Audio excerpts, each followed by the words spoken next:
আমরা আজকে আলোচনা করব ডাটা নিয়ে। ডাটা যার অর্থ হচ্ছে উপাত্ত। এই শব্দটা ডাটা শব্দটি এসেছে ল্যাটিন শব্দ থেকে। ল্যাটিন শব্দ এটা ডাটম এক বচন, আর এর বহু বচনটা হচ্ছে ডাটা। এর অর্থটা হচ্ছে ফ্যাক্টস, ঘটনা বা কার্যকলাপ সমূহ। প্রতিটি ঘটনা বা কার্যকলাপ থেকে ডেটার উৎপত্তি হতে পারে।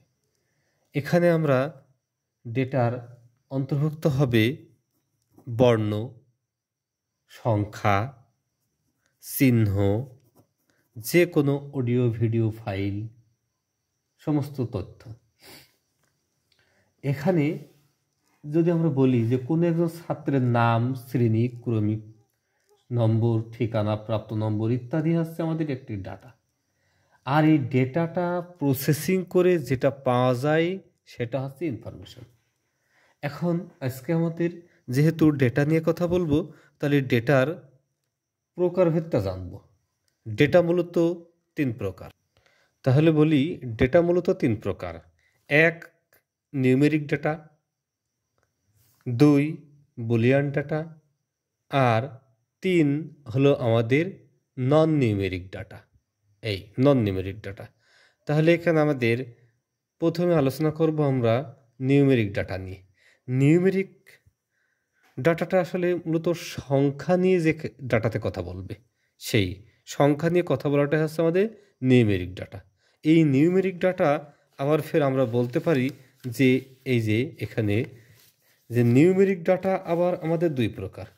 নিউমেরিক ডাটা আবার দুই প্রকার, একটা হচ্ছে ইন্টিজার ডাটা আর একটা হচ্ছে floating point data. Integer data সেটা হচ্ছে আমাদের পূর্ণ সংখ্যা ধারণা দেবে। এখানে লেখা আছে 13, 200, 2025। হতে পারে একজনের বয়স 70 বছর, তাহলে এখানে 70। এগুলো হচ্ছে সবই আমাদের হচ্ছে ইন্টিজার ডাটা।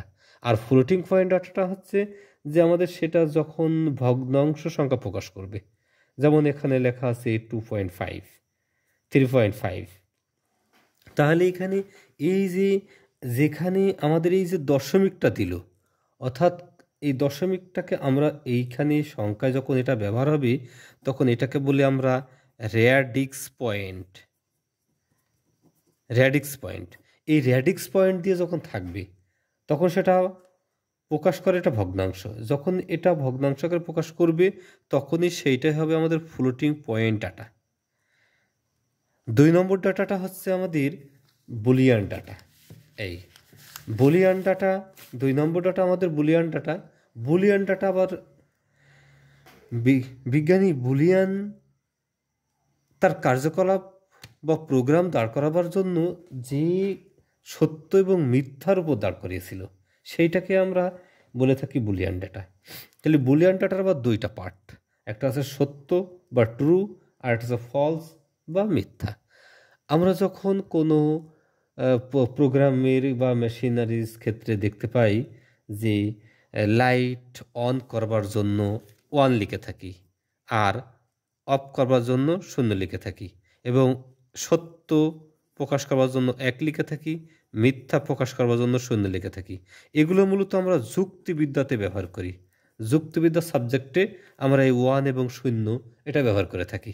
তাহলে এখানে আরেকটা জিনিস দেখতে পাই যে আমরা যখন মূলত এই জায়গায় আরেকটা জিনিস আমরা খেয়াল করব, সেটা যখন আমরা কোনো গেট তৈরি করব, গেটে যে ট্রুথ টেবিলগুলো তৈরি করব, এই ট্রুথ টেবিলগুলো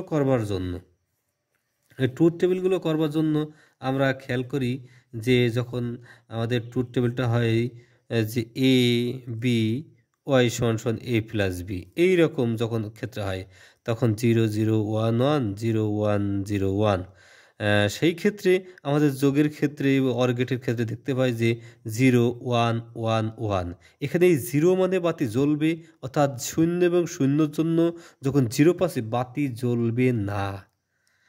তাহলে 0 এবং 0-র জন্য অর গেটে বাতি জ্বলবে না।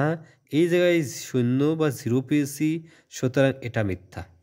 আর যখন 0 এবং 1-এর জন্য 1, তার মানে বাতি জ্বলবে, যেহেতু এখানে 1 পেয়েছি 1-এর জন্য ইহা সত্য। এটা 3 নম্বর ডাটা হচ্ছে আমাদের নন নিউমেরিক ডাটা। নন নিউমেরিক ডাটাকে আবার 3 ভাগে ভাগ করতে পারি: character data, string data, object data. Character data, এই ক্যারেক্টার ডাটা নিয়ে আমাদের একটু বেশি কথা বলা দরকার। সেটা হচ্ছে পৃথিবীর যত ভাষা আছে, আমাদের বাংলা ভাষাতে যদি আমরা কত বলি অ, আ, ক, খ, ইংরেজিতে আছে এ বি সি ডি থেকে এক্স ওয়াই জেড, আরবিতে আলিফ বা তা, যত ভাষা আছে পৃথিবীতে সমস্ত ভাষার যে বর্ণগুলো, এই বর্ণগুলো ডেটার ক্যারেক্টার ডেটার অন্তর্ভুক্ত। এবং আমাদের যে কোনো একটা চিহ্ন ব্যবহার করতে পারি।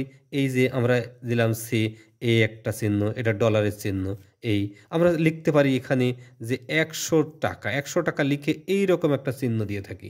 100 টাকা লিখে আমরা এরকম একটা চিহ্ন দিয়ে থাকি। তাহলে এই যে চিহ্নটা, এই চিহ্নটা হবে আমাদের এই ক্যারেক্টারটার অন্তর্ভুক্ত। এখানে আমরা এইরকম একটা চিহ্ন দিই, যেটা আমরা লাভ চিহ্ন প্রকাশ করতে পারি। আবার এর ভিতরে যদি একটা এরকম তীরও দিয়ে দিতে পারি, দিয়ে যেটা প্রকাশ করছি এটা হচ্ছে আমাদের মূলত ক্যারেক্টার ডাটা। আবার এখানে অ্যান্ডের একটা চিহ্ন ব্যবহার করতে পারি। এইরকম যত চিহ্ন ব্যবহার করতে পারি আমরা, এইরকম একটা চিহ্ন ব্যবহার করলাম এক্সক্লেমেটরি সেন্টেন্সের, কিংবা আমাদের ইন্টারগ্রেটিভ সেন্টেন্সের যে আমরা ইন্টারগ্রেটিভ কোটা ব্যবহার করতে পারি, এরকম একটা কমা ব্যবহার করতে পারি। ঠিক আছে,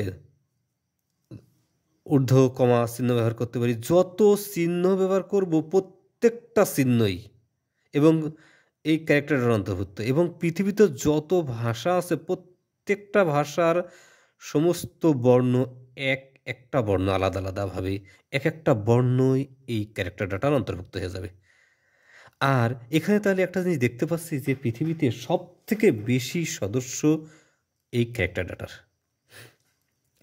যদি কখনো একটা নয় একাধিক ডাটা মিলে যখন একটা ওয়ার্ড তৈরি করে, একটা ভাব প্রকাশ করে বা কোনো কিছু গঠন করে, এই যে একাধিক ক্যারেক্টার মিলে যখন একটা তৈরি করলো, সেটা হচ্ছে আমাদের স্ট্রিং ডাটার অন্তর্ভুক্ত হবে। এখানে স্ট্রিং ডাটা, এই স্ট্রিং ডাটা নিজেই স্ট্রিং ডাটা। এখানে আমরা নিলাম আ, খ, আক। এই আক একটি স্ট্রিং ডাটা। এক্ষেত্রে বি এ বাবা। তাহলে এই আ এবং খ আলাদা আলাদা ক্যারেক্টার ডাটা, দুইটা ক্যারেক্টার। আর এখানে বি এ, এখানে 4টে ক্যারেক্টার ব্যবহার হয়েছে। এই 4টে ক্যারেক্টার মিলে যেটা তৈরি করলো, এটা হচ্ছে একটা স্ট্রিং ডাটা। এখানে আমি লিখলাম, আবার লিখতে পারি সে আই দিলাম, এখানে একটা লাভ চিহ্ন দিলাম, ইউ দিলাম, তাহলে আই লাভ ইউ। এই যে পুরো এটা একটা কি, এটা একটা আমাদের স্ট্রিং ডাটা। আবার এমনটা হতে পারে যে আমি বাংলাদেশে জন্মগ্রহণ করেছি, আমি বাংলাতেই বড় হয়েছি। এখানে পুরো একটা বাক্য তৈরি করলাম যে আমি বাংলাদেশে জন্মগ্রহণ করেছি এবং বাংলাতেই বড় হয়েছি, বাংলাতেই থাকতে চাই। এই পুরো যদি একটা বাক্য হয়, এই পুরো একটাই স্ট্রিং ডাটা। তাহলে যদি কখনো একটা জিনিস এখানে আমাদের খেয়াল করা উচিত, একটা বড় উপন্যাস হতে পারে, একটা বড় ছোট গল্প হতে পারে, এটা 1000 পৃষ্ঠার একটা বড় বই হতে পারে। এই সমস্তটাই এই স্ট্রিং ডেটার অন্তর্ভুক্ত হবে। আর যদি এই স্ট্রিং ডেটাকে কখনো আমরা ক্যাটাগরিতে ভাগ করি, তাহলে একটা জিনিস আমরা দেখতে পাবো যে স্ট্রিং ডেটাকে যখন ক্যাটাগরিতে ভাগ করব, যেমন একটা ছবি তুলতে পারি, এই যে একটা ইমেজ তৈরি করলাম, এই ইমেজটা তখন হয়ে যাবে আমার অবজেক্ট ডেটা। এটা তখন হয়ে যাবে আমার অবজেক্ট ডেটা। আমরা এই এক বই স্ট্রিং ডেটাকে যখন অডিও আকারে প্রকাশ করব, তখন ওই অডিও ফাইলটা হয়ে যাবে আমার অবজেক্ট ডাটা। ওই এক স্ট্রিং ডেটাকে যখন আমরা ভিডিও আকারে প্রকাশ করব, সেই প্রকাশের ভিতরে ছবি থাকবে, কথা থাকবে, যাই থাকুক না কেন, যে ভিডিও ফাইলটা তৈরি করব, ওই ভিডিও ফাইলটা হয়ে যাবে আমাদের অবজেক্ট ডেটা। আমরা যে কোনো প্রোগ্রাম, কম্পিউটারে যে কোনো প্রোগ্রাম দাঁড় করতে পারি, প্রত্যেকটা প্রোগ্রামের যে পার্ট থাকবে, ওই পার্টগুলো হয়ে যাবে আমাদের অবজেক্ট ডেটা। তাহলে বর্তমানে আমরা ফেসবুক বা বিভিন্ন জায়গায় দেখি বিভিন্ন ধরনের ইমোজি আছে। এই ইমোজিগুলো কোথায় যাবে? এই ইমোজিগুলো যাবে আমাদের কোথায়? এই ক্যারেক্টার ডাটাতে। এই ঠিক আছে। তাহলে আমাদের এখন আমরা বুঝতে পারছি যে আমাদের কম্পিউটার সায়েন্স, অর্থাৎ কম্পিউটার সায়েন্সে বা আইসিটিতে এমন কিছু নাই যা এই ডেটার বাইরে আছে। আমাদের পৃথিবীতে সব কিছু এই ডেটার অন্তর্ভুক্ত। তাহলে যদি একটা বলি যে আমার হাতে একটা কলম আছে, একটা কলম, এই এক লিখলাম, সে একটি কলম। এই একটি কলম যখন লিখছে এই এক সংখ্যা, এ চলে গেল কোথায়? ইন্টিজারে। এইটা এসে টি, এই টি চলে গেল কোথায়? আমার স্ট্রিং ডাটায়। কলমটা চলে গেল কোথায়? আমার স্ট্রিং ডাটায়। তাহলে এর ভিতরে আছে আমি সে আমি 7 টাকা 50 পয়সা দিয়ে একটি চকলেট কিনলাম। তাহলে এই যে 7 টাকা 50 পয়সা লেখার সময় লিখলাম 7.50। এই 7.50 যখন একসাথে হয়ে যাচ্ছে তখন এ হয়ে গেল আমাদের ফ্লোটিং পয়েন্ট ডেটা। তখন এটা হয়ে গেল ফ্লোটিং পয়েন্ট ডেটা।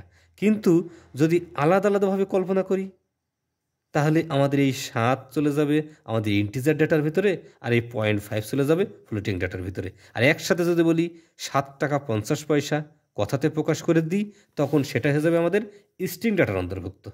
এই তাহলে আমরা বুঝতে পারছি। আমার মনে হয় সকলেই বুঝতে পেরেছো। ঠিক আছে, সামনে যারা বসে আছো সবাই তো বুঝতে পেরেছো না? কারোর কোনো কোয়েশ্চেন থাকলে আমাকে কোয়েশ্চেন করতে পারো। আমার বিশ্বাস সকলেই এই ডেটা সম্পর্কে আর কারোর কোনো প্রশ্ন থাকার কথা নয়। যদি থাকে আমাকে নেক্সট ক্লাসে বলবে, আমি নেক্সট ক্লাসে তোমাদের এই ডেটার আরও কিছু দরকার হলে সেগুলো বলে দেবো।